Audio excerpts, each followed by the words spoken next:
नमस्कार। सूचना एवं जनसंपर्क विभाग की प्रस्तुति हिमाचल बुलेटिन में आपका स्वागत है। पेश है आज के समाचार।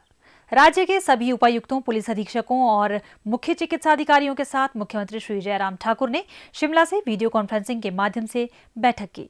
इस अवसर पर उन्होंने अधिकारियों को संस्थागत क्वारंटीन में रखे गए लोगों की नियमित चिकित्सा जांच सुनिश्चित बनाने के साथ साथ क्वारंटीन केंद्रों में पर्याप्त सुविधाएं भी उपलब्ध करवाने के निर्देश दिए।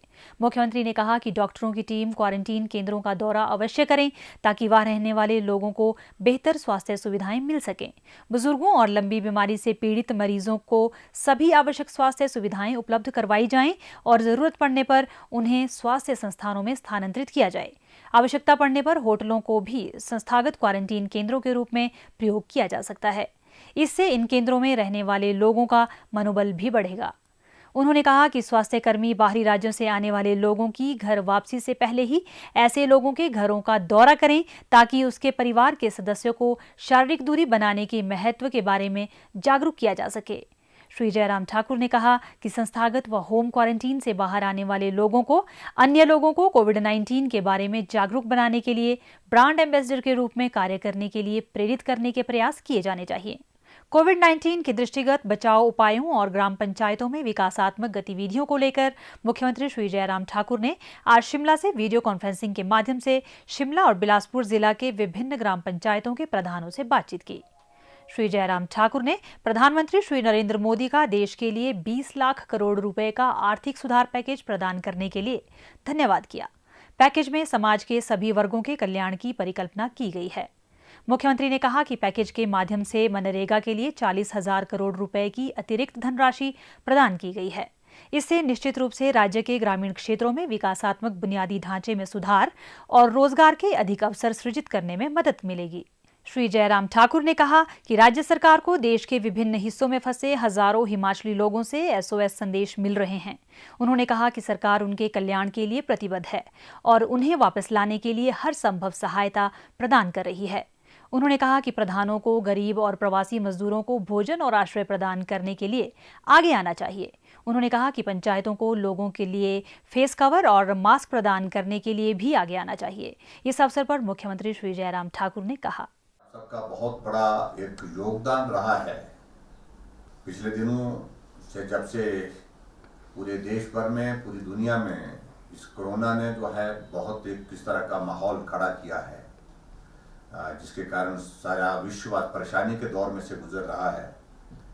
और ऐसी परिस्थिति में हिमाचल प्रदेश भी इसमें अछूता नहीं रहा और हिमाचल प्रदेश में भी इस वायरस ने बहुत सारे लोगों को संक्रमित किया है और इस संक्रमण से लड़ाई लड़ने के लिए हमारे जहां एक तरफ जो हमारे मेडिकल डिपार्टमेंट के सभी जो डॉक्टर, पैरामेडिकल स्टाफ, चाहे वो सफाई कर्मचारी हैं, चाहे हमारे पुलिस विभाग के हमारे कर्मचारी हैं, उसी तरह से हमारे पंचायतों के जो चुने हुए प्रतिनिधि वो भी एक बहुत महत्वपूर्ण भूमिका निभा रहे हैं। उस दृष्टि से मैं आप सबका आज की इस वीडियो कॉन्फ्रेंस के माध्यम से बहुत बहुत आभार व्यक्त करता हूं। लोक निर्माण विभाग की समीक्षा बैठक आज शिमला में मुख्यमंत्री श्री जयराम ठाकुर की अध्यक्षता में संपन्न हुई। मुख्यमंत्री ने लोक निर्माण विभाग के अधिकारियों को सभी परियोजनाओं में गुणवत्ता नियंत्रण सुनिश्चित करने के निर्देश दिए और कहा कि कोताही बरतने वाले अधिकारियों के खिलाफ राज्य सरकार द्वारा सख्त कार्यवाही की जाएगी। निर्माण कार्य की गुणवत्ता से समझौता करने वाले ठेकेदारों को ब्लैकलिस्ट किया जाएगा और उन्हें टेंडर प्रक्रिया में हिस्सा लेने की अनुमति नहीं दी जाएगी। मुख्यमंत्री ने कहा कि राज्य को इस वित्त वर्ष प्रधानमंत्री ग्राम सड़क योजना के तहत 1,666 करोड़ रुपए आवंटित किए गए हैं। इसके तहत 4,960 किलोमीटर लंबी सड़कों का निर्माण कर राज्य की 230 बस्तियों को सुविधा प्रदान की जाएगी। श्री जयराम ठाकुर ने कहा कि लॉकडाउन में छूट के उपरांत 1,428 सड़कों, पुलों और भवन निर्माण परियोजनाओं का कार्य आरंभ किया गया है। इससे 16,450 कामगार भी लाभान्वित हुए हैं। हिमाचल प्रदेश सरकार ने केंद्र सरकार से राज्य के लिए एक बल्क ड्रग पार्क स्वीकृत करने का आग्रह किया है। मुख्यमंत्री श्री जयराम ठाकुर ने केंद्रीय रसायन एवं उर्वरक मंत्री श्री डीवी सदानंद गौड़ा को पत्र लिखकर कहा कि हिमाचल प्रदेश बल्क ड्रग और जेनरिक दवाइयों के उत्पादन में एक महत्वपूर्ण केंद्र बनकर उभरा है। श्री जयराम ठाकुर ने कहा है कि प्रदेश में संचालन कर रही औद्योगिक इकाइयों ने बल्क ड्रग पार्क स्थापित करने में विशेष रुचि दिखाई है। इन इकाइयों ने विशेषकर सोलन जिला के बद्दी बरोटीवाला क्षेत्र में यह पार्क विकसित करने की इच्छा जताई है, जो पहले ही एक फार्मा हब है। मुख्यमंत्री ने कहा कि केंद्र सरकार ने देश में क्रिटिकल की स्टार्टिंग सामग्री, ड्रग इंटरमीडिएट्स और एक्टिव फार्मास्यूटिकल सामग्री के घरेलू विनिर्माण को बढ़ावा देने के लिए एक लाभकारी योजना की घोषणा की है। केंद्रीय रसायन एवं उर्वरक मंत्रालय द्वारा प्रस्तावित इस योजना से भारतीय फार्मास्यूटिकल इंडस्ट्री को महत्वपूर्ण दवाओं और रसायनों के निर्माण में वैश्विक प्रतिस्पर्धा, आत्मनिर्भरता और अत्याधुनिक तकनीकों के अनुकूलन को प्राप्त करने में सक्षम बनाया जाएगा। श्री जयराम ठाकुर ने कहा कि यदि हिमाचल प्रदेश के लिए एक बल्क ड्रग पार्क आवंटित किया जाता है तो राज्य निश्चित रूप से राष्ट्रीय और अंतर्राष्ट्रीय स्तर पर दवा उद्योग की आवश्यकता को पूरा करने में सबसे महत्वपूर्ण केंद्र बनकर उभरेगा।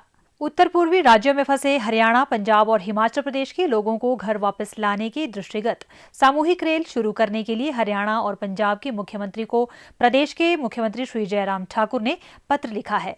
कोविड-19 लॉकडाउन के कारण उत्तर पूर्वी राज्यों में हिमाचल प्रदेश के लगभग 250 लोग फंसे हुए हैं। श्री जयराम ठाकुर ने कहा कि हरियाणा और पंजाब के लोग भी उत्तर पूर्वी राज्यों में फंसे हुए हैं।